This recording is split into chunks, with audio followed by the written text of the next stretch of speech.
इंसान अपनी जड़ों से कितना भी दूर हो जाए, धीरे धीरे उसे अकल आ ही जाती है। ऐसा ही कुछ हुआ है तमिलनाडु के मुख्यमंत्री जोसेफ विजय के साथ। उन्हें भी समझ आ गया कि इस देश में अगर राजनीति करनी है, जनता के दिलों पर राज करना है, तो सनातन धर्म का सम्मान करना ही होगा। सनातन का विरोध करके, हिंदुओं को गाली देकर इस देश में राजनीति संभव नहीं है। जो आत्मघाती गलती डीएमके यानी स्टालिन की पार्टी ने की थी, वो गलती विजय कतई नहीं दोहराना चाहते। और यही वजह है कि सीएम विजय ने एक ऐसा बड़ा फैसला लिया जिसकी वजह से तमिलनाडु के हिंदुओं में खुशी की लहर है। तो वहीं दूसरी तरफ कांग्रेस और डीएमके को तगड़ा झटका लगा है।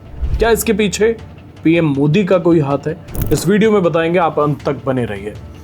तमिलनाडु में एक करिश्माई जीत के बाद सीएम बने विजय ने मंदिरों को लेकर एक बड़ा फैसला किया है। सीएम विजय ने एमके स्टालिन सरकार के उस हिंदू विरोधी फैसले को पूरी तरह से पलट दिया है, जिसके तहत मंदिरों की अकूत संपत्ति और उनके फंड को लूटने का पूरा सरकारी प्लान तैयार किया गया था।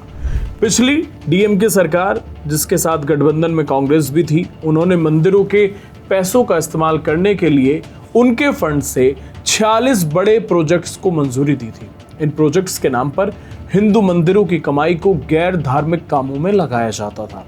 लेकिन मुख्यमंत्री विजय ने सत्ता में आते ही इस पूरे आदेश को कूड़ेदान में डाल दिया है। इन सभी 46 प्रोजेक्ट्स को तुरंत प्रभाव से रद्द कर दिया गया। विजय की टीवी के सरकार ने दो टूक शब्दों में ऐलान कर दिया है कि मंदिरों की एक एक पाई, उनकी सभी चल और अचल संपत्तियों का इस्तेमाल सिर्फ पवित्र और धार्मिक कामों के लिए ही किया जाएगा। मुख्यमंत्री विजय के इस फैसले की आज पूरे देश में तारीफ हो रही है। कोई उन्हें सच्चा हिंदू हितैषी बता रहा है, तो कोई कांग्रेस को टीवी के से सीखने की सलाह दे रहा है। लेकिन इस पूरे सियासी घटनाक्रम के पीछे एक और बहुत बड़ी और बेहद दिलचस्प इनसाइड स्टोरी सामने आ रही है। दिल्ली और चेन्नई के सियासी गलियारों में चर्चा बहुत जोरों पर है कि विजय के इस बदले हुए रुख के पीछे देश के प्रधानमंत्री नरेंद्र मोदी का हाथ है। नीति आयोग की हाई लेवल बैठक के बाद पीएम मोदी और सीएम विजय की मुलाकात हुई थी। अंदर खाने से खबर है कि इस दौरान प्रधानमंत्री ने ही विजय को ये रास्ता दिखाया। इससे पहले तमिलनाडु में ऐसी कट्टर हिंदू विरोधी सरकार थी जिसके नेता सीधे तौर पर सनातन धर्म को गाली देते थे, नीचा दिखाते थे। मुख्यमंत्री का बेटा और सरकार में मंत्री उदयनिधि स्टालिन खुले मंच से सनातन धर्म को मिटाने की बात करते थे। आज हाल ये है कि उनकी पार्टी 59 सीटों पर सिमट कर रह गई है और उनका साथ देने वाली कांग्रेस चुनाव में महज 5 सीटें जीत पाई है। खबर है कि विजय के फैसले से राहुल गांधी चिढ़े हुए हैं, क्योंकि उनका मानना है कि इससे पार्टी को तमिलनाडु की सियासत में नुकसान पहुंच सकता है।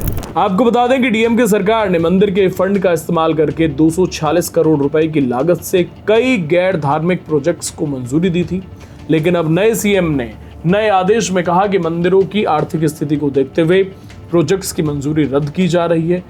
लंबे समय से हिंदू धार्मिक और धर्मार्थ बंदोबस्ती विभाग के तहत आने वाले मंदिरों से मिलने वाले फंड का इस्तेमाल मैरिज हॉल, शॉपिंग कॉम्प्लेक्स और शिक्षण संस्थान बनाने के लिए किया जाता रहा है। विजय के इस फैसले को आप कैसे देखते हैं, हमें कमेंट बॉक्स में जरूर बताइए। चैनल सब्सक्राइब करना ना भूलें। धन्यवाद।